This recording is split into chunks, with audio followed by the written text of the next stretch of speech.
ఈ రోజు కేబినెట్ లో చర్చలు జరుగుతా ఉన్నాయి.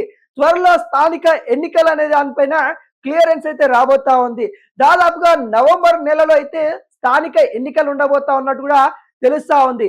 ఇప్పటికే స్థానిక ఎన్నికలకు సంబంధించిన నోటిఫికేషన్ కూడా వచ్చిన పరిస్థితి చూసాము. కాకుంటే బీసీలకి 42% రిజర్వేషన్ ఏదైతే ఉందో ఆ అంశం మీద హైకోర్టుకి వెళ్ళడం, హైకోర్టు కూడా జీవో నెంబర్ 9 పైన స్టే ఇవ్వడం, ఎన్నికలకు తాత్కాలికంగా వాయిదా వేయడం అనేది మనమైతే చూసాము. వీటన్నిటిపైన కూడా కాంగ్రెస్ పార్టీ ఎప్పటికప్పుడు పోరాడుతూనే ఉంది. ఈ అంశాలు ఇప్పుడు తెరపైకైతే వస్తా ఉంది. స్థానిక ఎలక్షన్స్ నవంబర్ నెలలో ఉంటాయి అన్నట్టు కూడా క్లియరెన్స్ గా చెప్తున్న పరిస్థితి కనబడతా ఉంది. నవంబర్ లో మొదటిగా సర్పంచ్ ఎన్నికలు ఉంటాయి, తర్వాత ఎంపీటీసీ జెడ్పీటీసీ ఎలక్షన్స్ ఉంటాయి అన్నట్టు కూడా ఈ రోజు క్యాబినెట్ లో చర్చలు జరుగుతున్నట్టు కూడా క్లియర్ కట్ గా తెలుస్తా ఉంది. గతంలో మొదటగా ఎంపీటీసీ జెడ్పీటీసీ ఎలక్షన్ తర్వాత సర్పంచ్ ఎన్నికలకి వెళ్దామని కాంగ్రెస్ పార్టీ ప్రణాళిక చేసింది. కానీ ఇక్కడ బీసీలకు సంబంధించిన 42% రిజర్వేషన్లు పెంచడానికై పోరాటం చేయాల్సి ఉంది. కేంద్ర గవర్నమెంట్ తో కొట్లాడిసిన అవసరం ఉంది కాబట్టి ఖచ్చితంగా కేంద్ర గవర్నమెంట్ కొట్లాడిన తర్వాతనే ఎంపీటీసీ జెడ్పీటీసీ ఎలక్షన్స్ పెడదామనే ఆలోచనలో కాంగ్రెస్ పార్టీ ఉన్నట్టు కూడా తెలుస్తా ఉంది. ఆలోపు సర్పంచ్ ఎన్నికలు పూర్తి చేసుకుందాం అనే ప్రణాళికతో కాంగ్రెస్ పార్టీ ఉన్నట్టు కూడా తెలుస్తా ఉంది.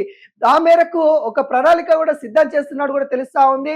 కేంద్ర గవర్నమెంట్ తోని బీసీ రిజర్వేషన్ల కోసమై కొట్లాడడానికి సంసిద్ధమవుతున్నట్టు కూడా తెలుస్తా ఉంది. రేవంత్ రెడ్డితో పాటు తెలంగాణలో ఉన్న బీసీ లీడర్లంతా కేంద్ర గవర్నమెంట్ కలిసి విన్నపాలు ఇచ్చే అవకాశాలు అయితే కనబడతా ఉన్నాయి. దానికోసం ప్రణాళిక కూడా సిద్ధం చేస్తున్నట్టు కూడా కనబడతా ఉంది. మొన్న క్యాబినెట్ చర్చలో స్థానిక రిజర్వేషన్ల గురించి మాట్లాడిన క్యాబినెట్లు కాకుంటే సుప్రీంకోర్టు తీర్పు వచ్చిన తర్వాత కొన్ని విషయాల మీద కూడా ఈ రోజు చర్చిస్తా ఉన్నారు. ఈ చర్చలో భాగంగానే ఖచ్చితంగా బీసీలకి 42% పార్టీ పరంగా ఇస్తూ ఎన్నికలకు వెళ్లాలనే ఆలోచనలో కాంగ్రెస్ పార్టీ ఉన్నట్టు కూడా తెలుస్తా ఉంది.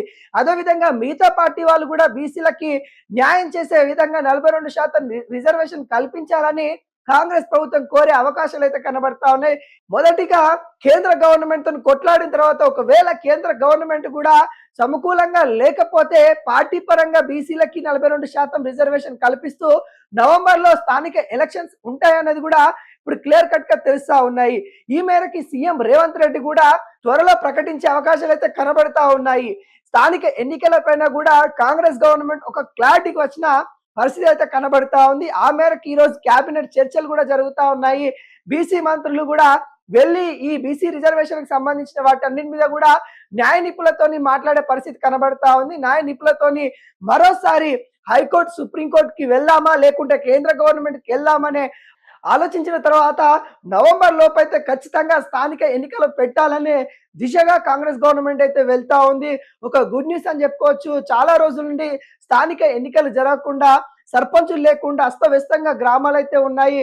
పారిశుద్ధ కార్మికులు పనులు చేయకుండా అక్కడ ఇబ్బంది పడుతున్న పరిస్థితి కనబడుతుంది. వాళ్ళకి నిధులు రాని పరిస్థితి కనబడతా ఉంది.